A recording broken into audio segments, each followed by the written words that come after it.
It wasn't supposed to be a big deal, just a casual first date, something low-key. I'd been crushing on Emma for months, and when I finally worked up the nerve to ask her out, I didn't have much of a plan. Dinner? A movie? Too cliché. Instead, I blurted out, "Let's go for a drive." She smiled. "Sure, sounds fun." It was late October, and the air had that sharp, crisp bite that hinted at winter. We drove aimlessly for a while, talking about school, music, and random stuff. She was easy to talk to, which only made me more nervous. I wanted to impress her, to seem cool and spontaneous. That's when we passed the old cornfield on the outskirts of town. The place had a reputation. Everyone in our small town knew about it. Stories of people going missing, strange lights at night, and whispers of something inhuman lurking among the stalks. Of course, most of it was just local legend, the kind of thing parents told their kids to keep them out of trouble. But the field itself was real, sprawling and wild, with stalks that grew unnaturally tall. Emma noticed me glancing at it. "What's that place?" she asked, her voice curious. I hesitated, then grinned. "It's just some old cornfield, supposedly haunted or whatever." Her eyes lit up. "Haunted? Seriously?" "Yeah, people say weird stuff happens there, but it's probably just stories." She leaned forward, looking out the window. "Have you ever been?" "No," I admitted. "Why would I?" She turned to me, a playful challenge in her eyes. "Let's check it out." I laughed, trying to play it cool. "You're kidding." "Come on," she said, grinning. "It'll be fun. Besides, it's just a field, right?" I hesitated. I didn't believe the stories, at least not really. But there was something about the way the field loomed in the darkness, the way the moonlight barely touched its edges, that made my stomach tighten. Still, I didn't want to look like a coward, not in front of her. "All right," I said, pulling the car over. "But if we get eaten by ghosts or whatever, it's your fault." She laughed and opened her door. "Deal."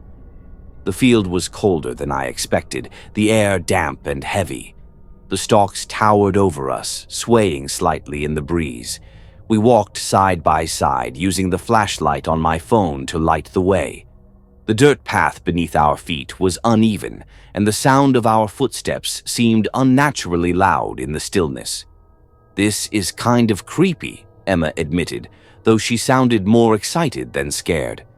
"Yeah," I said, my voice quieter than I intended. "It's definitely something."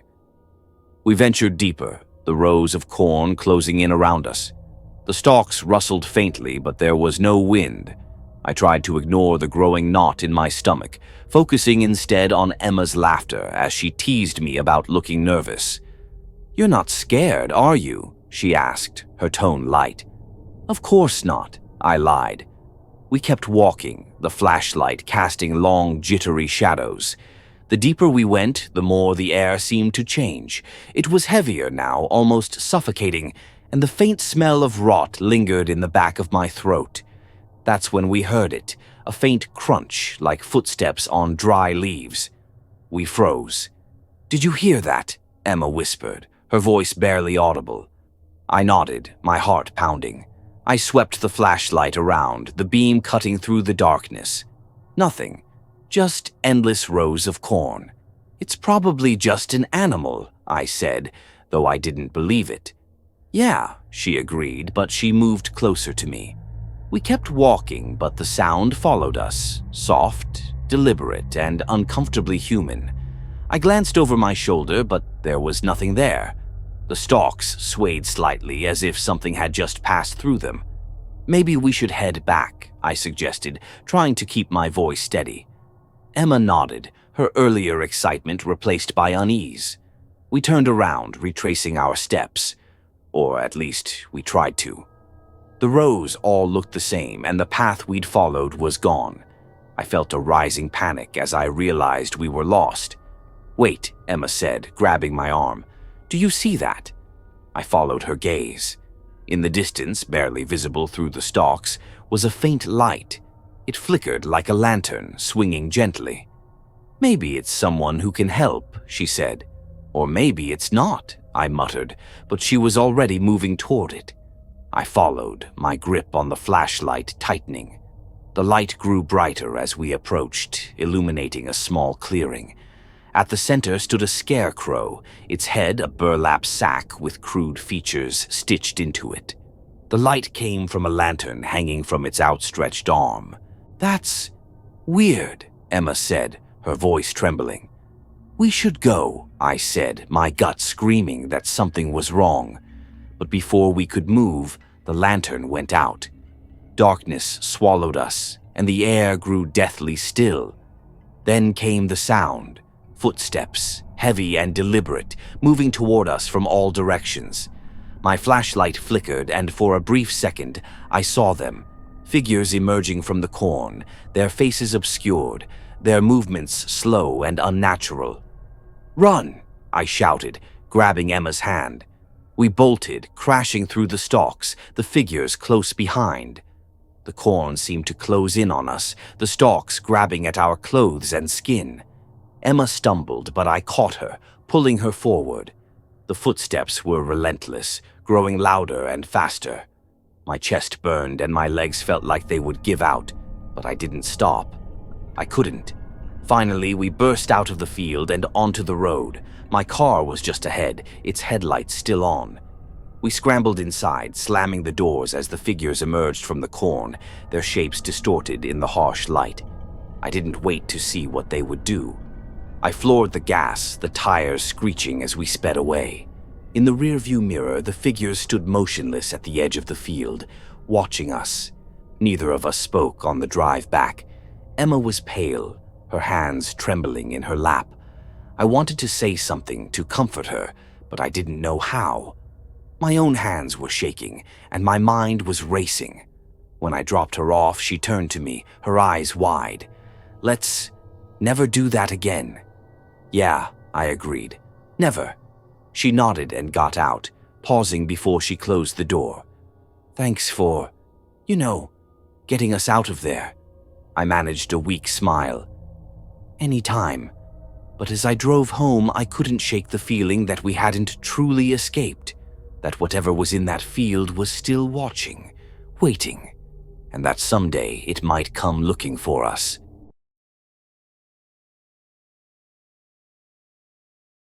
I never should have gone with them.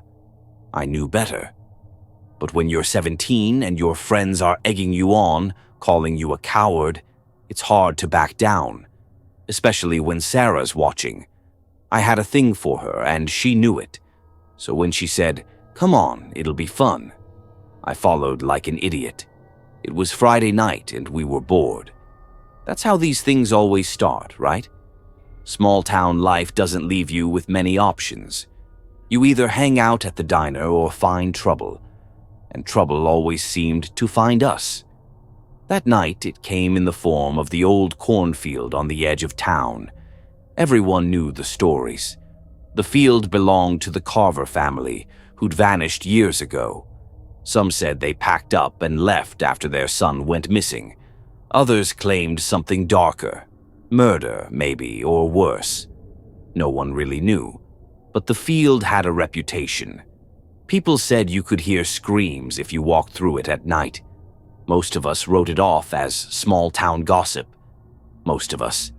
We parked on the dirt road, the truck's headlights cutting through the darkness. The cornfield stretched out before us, an endless sea of tall stalks swaying gently in the night breeze. It was quiet. Too quiet. "All right," Tommy said, hopping out of the truck and grabbing a flashlight. "Here's the deal. We go in, find the old scarecrow, and bring back something to prove we were there. Easy." "Why the scarecrow?" I asked, trying to keep my voice steady. "Because it's creepy as hell," he said with a grin. "And because no one else has the guts." Sarah nudged me. "You're not scared, are you?" "Of course not," I lied. We entered the field, flashlights cutting through the darkness. The corn closed around us like a living wall, the stalks whispering as we passed. It was disorienting. Every row looked the same, stretching endlessly into the night. Tommy led the way with Sarah close behind. I stuck to the rear, keeping an eye on our surroundings. There were 5 of us in total. Me, Tommy, Sarah, Jake, and Lisa. Jake was cracking jokes to keep the mood light, but his voice was too loud, too forced. We were all on edge. About 10 minutes in, we found the first sign that something wasn't right. A broken stalk, splintered at an odd angle. It wasn't the kind of break caused by wind or animals. It looked deliberate, like someone had twisted it until it snapped. Probably just a deer, Tommy said, but his voice lacked confidence. We kept walking. The deeper we went, the quieter it got. The wind died down and the air felt heavy, like the field was holding its breath. Our flashlights flickered occasionally, but we brushed it off as bad batteries. Then we found the first footprint. It was large, too large for any of us, and pressed deep into the dirt. The tread was strange, uneven, like a boot with a chunk missing. Tommy crouched down to examine it. "Maybe a farmer," Lisa suggested, her voice trembling. "Out here at night?" Jake scoffed, but he didn't sound convinced. We kept moving, but now every shadow felt like a threat. Every rustle of the corn made us jump. The scarecrow was supposed to be in the center of the field, but we weren't sure how far that was. The rows seemed endless, stretching farther than they should. Then we heard it. A laugh, low and guttural, coming from somewhere in the darkness. It wasn't close, but it wasn't far either. We froze, our flashlights darting wildly through the stalks. "Did you hear that?" Sarah whispered. "No one's laughing," Tommy said, but his face was pale. Another laugh. Closer this time. "Let's go back," Lisa said, her voice barely audible. "No," Tommy said, trying to sound brave. "We're almost there." But he was wrong. We weren't almost there. We were lost. The laughter turned into footsteps, heavy and deliberate, crunching through the dirt and broken stalks. Whoever it was, they weren't trying to hide. They wanted us to know they were there. "Who's out there?" Tommy shouted, his voice cracking. No answer. Just the footsteps getting closer. "Run," Sarah whispered, grabbing my arm. "We need to run." We bolted. The field came alive around us, the stalks whipping at our faces as we sprinted blindly through the rows. The footsteps followed, faster now, almost running. I didn't dare look back. We stumbled into a clearing and froze. There, in the moonlight, was the scarecrow. It loomed over us, its burlap sack head twisted into a permanent grin. But it wasn't the scarecrow that stopped us. It was the man standing next to it. He was tall and gaunt, his face hidden beneath the hood. In his hand was a rusted machete, the blade catching the moonlight. He didn't move, didn't speak. He just stood there, waiting. "Go," Tommy whispered, his voice trembling. The man took a step forward, and that was all it took. We turned and ran, the sound of his footsteps pounding behind us. We didn't stop until we burst out of the field, collapsing onto the gravel road by the truck. The man didn't follow. He didn't have to. The image of him standing there, waiting, would haunt us forever. We never went back to the field, and we never talked about what we saw. But sometimes, late at night, I hear laughter in my dreams, and I wonder if he's still out there waiting for the next group of idiots to wander into his field.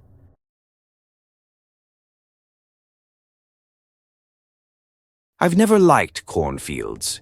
Growing up in a small town in Iowa, they were everywhere, surrounding us like walls of green and gold. My dad used to say they were the lifeblood of our town, but to me they were a labyrinth of shadows and secrets. I always avoided them, until that night. It started with a stupid dare. My best friend, Tommy, had been needling me all week about being a chicken. He knew I hated the cornfields, so when he bet me $20, I couldn't last an hour alone in Old Man Hargrave's field after dark. I couldn't back down. Hargrave's field was infamous, Kids whispered stories about how he disappeared 5 years ago, leaving his land to rot. Some said he went crazy, others said he just walked into the field one night and never came out. "An hour, that's all," Tommy had said, smirking as he handed me his flashlight. "If you don't make it, you owe me $20. I told myself it was just a field, nothing to be afraid of. But as I stood at the edge of those towering stalks that night, the wind rustling through the leaves like whispers, I felt a knot tighten in my stomach. The moon was high, casting an eerie silver glow over the rows, but it didn't reach far. Beyond the first few feet, the field was a black void. I stepped in. The stalks closed around me like a living wall, the air instantly cooler. The flashlight beam cut through the darkness, but it felt weak, like the field was swallowing the light. I walked slowly, counting my steps to keep track of how far I'd gone. 100, 200. The rows all looked the same, endless and unchanging. My heart pounded louder with every step. I tried to focus on the sounds of the night, crickets chirping, the soft rustle of leaves. But then I noticed something strange. The crickets had stopped. The only sound was the dry whisper of the corn. It wasn't just the wind. It was rhythmic, almost like breathing. I froze. "Hello?" I called out, my voice shaky. The field swallowed the sound, leaving only the rustling in reply. I laughed nervously, telling myself it was just my imagination, but my legs felt like lead. I turned the flashlight to the left, then the right. Nothing. Just corn. I kept walking, my steps quickening. The flashlight flickered and I slapped it, muttering a curse. It steadied, but my gut told me to turn back. When I spun around, the rows looked identical to the ones ahead. Had I turned too many times? My heart sank. I was lost. The whispers grew louder. At first, I thought it was the wind again. But no, there was a rhythm to it, a cadence, words I couldn't quite make out. I strained my ears, my breath catching in my throat. The whispers weren't just around me. They were moving, circling. I ran. The stalks seemed to grab at me, scratching my arms and face as I pushed through. My flashlight flickered again, then died completely, plunging me into darkness. I fumbled with it, my fingers trembling, but it wouldn't turn back on. I cursed and shoved it into my pocket, forcing myself to keep moving. Then I heard it, a low guttural sound like a growl. It came from somewhere behind me, too close. My legs burned as I sprinted through the rows, the dry leaves slapping against me. I didn't care about the direction anymore. I just needed to get out. The growl turned into a voice, low and raspy. "You shouldn't be here." I stopped dead in my tracks, my chest heaving. "Who's there?" I shouted, my voice cracking. No response. The corn around me seemed to shift, the stalks swaying even though there was no wind. I felt eyes on me, watching, waiting. A shadow moved in the corner of my vision. I whipped around, but there was nothing there. Just corn. My pulse thundered in my ears. I backed away, my foot catching on a root, and I fell hard onto the dirt. Pain shot through my ankle, but I barely noticed. My eyes were fixed on the spot where I'd seen the shadow. It stepped into the light of the moon. It wasn't a person. It was tall, its limbs too long and thin, its face obscured by what looked like a tangle of corn husks. The whispers grew louder, coming from it, around it, inside my head. I scrambled backward, but it moved with me, its head tilting unnaturally. "Get out," it hissed, the words slithering into my ears like smoke. I turned and ran, my injured ankle screaming in protest. The whispers turned into a roar, the sound of the corn splitting and snapping as the thing chased me. I didn't dare look back. My lungs burned, my vision blurred, but I saw the edge of the field up ahead, the pale light of the moon beyond the rows. I burst out of the corn and collapsed onto the grass, gasping for air. When I turned back, the field was silent, still. No movement, no whispers, just corn swaying gently in the breeze. Tommy found me an hour later, sitting on the side of the road, shaking and covered in dirt. I never told him what I saw. He wouldn't have believed me anyway. I never went near a cornfield again. But sometimes, late at night, when the wind is just right, I swear I can hear the whispers, and I know it's still out there, waiting.